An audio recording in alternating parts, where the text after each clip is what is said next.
It's a warm afternoon of June 3, 2003, at a cattle post in the remote northwest village of Madapaleza, just outside the town of Pampirstad in southern Africa.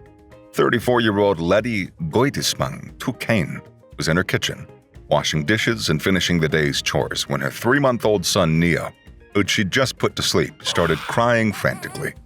Assuming he'd simply woken mid-nap, she walked to the bedroom to check on him, only to find a scene that no one, even in their worst nightmares, is built to withstand.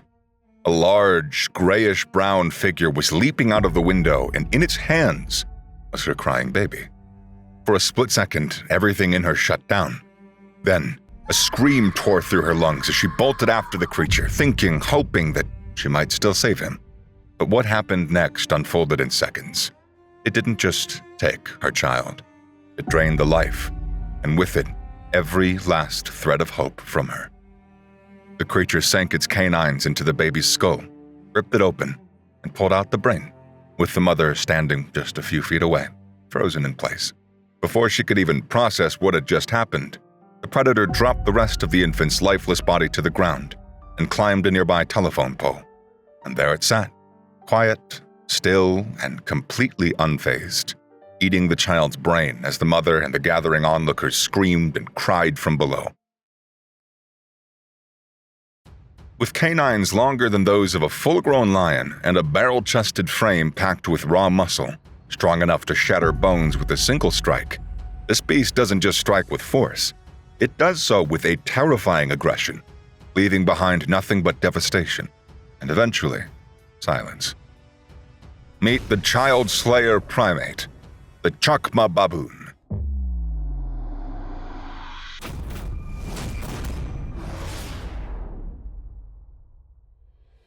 Wildlife photographer Gavin Thurston was filming a Thompson's gazelle giving birth in the infamous African National Reserve, Masai Mara, in the early 1990s, when he noticed the mother growing increasingly tense for no apparent reason. As he and his team looked to investigate what had her so unsettled, from nearly a kilometer away, they spotted a massive male baboon, thundering through the terrain, charging straight at her with ruthless intent. The birth had just finished, and the newborn was still struggling to find its footing when the mother, sensing the incoming threat, began nudging her barely standing calf to walk away with her. But before he could, the baboon was already there. Exhausted from giving birth, the mother gave it her all to stand her ground and push the predator back, but her efforts were meaningless.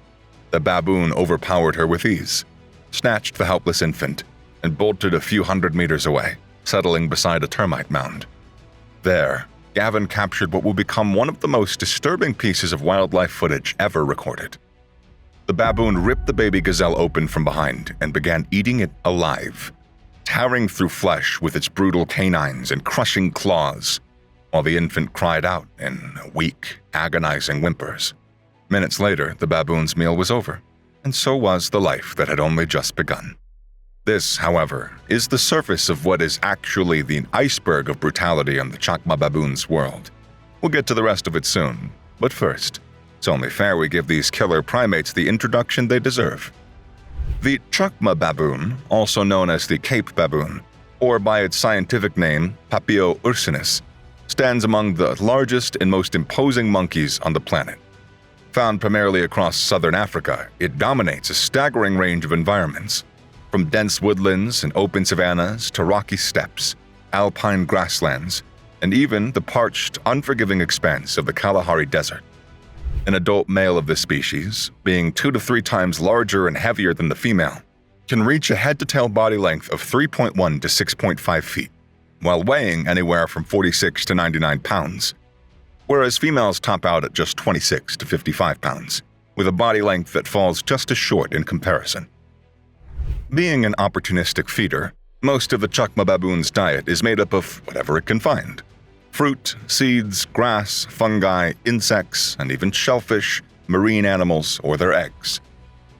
This troop of Chacma Baboons has settled in South Africa's Cape Peninsula, and since they've pushed farther south than any other monkeys ever have, they have had to start getting a bit creative to find enough food to keep their big bodies running. One of the delicacies here is hidden inside seaweed casings washed ashore by these low tides. Trapped shark eggs, rich in fats and, more importantly, proteins, These eggs are a valuable source of nutrition to keep their bodies going until something bigger shows up to really fill them up. Meanwhile, this guy has taken creativity a step further. Though it looks like he's feeding off a pile of dung, he's actually picking out seeds from it. Since the dung belongs to an elephant, it often contains large, undigested seeds from the fruits the big guy ate earlier. However, to sustain those barrel-chested builds, a diet of seeds, fruits, or stolen eggs just isn't enough. So baboons have developed the savage taste for meat that can comprise about 2% of their total diet. And to obtain that, these hulking primates turn into monsters. Using their broad frames and dagger-like canines that can outgrow a lion's, they explode into action, charging down smaller animals with pure aggression, surrounding them in packs, and bringing them down through brute force and overwhelming numbers. From rodents and birds to mid-sized antelopes and even other monkeys, nothing is off-limits. They don't kill cleanly or wait for the prey to bleed out like a calculated predator. They just grab it, tear it open, and start devouring, most of the time while the animal is still alive, screaming and thrashing. The horror show, however, comes full circle when a bigger predator shows up. Baboons too get torn to pieces just like they do to others. In many natural reserve, Chacma baboons make up nearly 20% of a leopard's kill, and around 44% of a wild dog's. On top of that, lions, hyenas, crocodiles, rock pythons, and even certain eagle species have all been recorded preying on both juveniles and adults. While in a large troop, though, the odds can change completely. A group of Chacma baboons defend each other with brutal aggression and can straight up maul any approaching predator, leaving it no choice but to run for its life. This thirsty cheetah unknowingly stepped into baboon territory while trying to drink from a pond, but the baboons, fully aware that the big cat could be a threat to them, came in charging and barking and screaming. They ended up chasing and humiliating it like a helpless stray. It's for times like these that baboons rely on a deep-rooted, battle-hardened social system, built on tested alliances and tight bonds within the troop. While there's still plenty of rivalry and chest-thumping between the males for dominance, what also exists is a solid network of bonds between unrelated adult males, females, and their young that holds the group together. For example, when a mother is killed or pushed out, other male or female adults adopt her orphaned young, raising and protecting them until they can survive on their own. Apart from that, when a female is lactating, she usually builds close alliances with other adult males aside from the dominant one to help back her up in case the dominant male dies and the troop ends up under a new leader, whether he's an insider or an outsider. This is because the first thing a new dominant male does after taking over the troop is kill off every infant that came from the last male, forcing the females back into a fertile state for breeding. Having a year-round mating season, dormant male chacmas mate with multiple females and put them into 6-month-long gestations that end with the birth of a single infant. For the next 8 months, the mother weans the baby, feeding and guarding until it's strong enough to move on its own.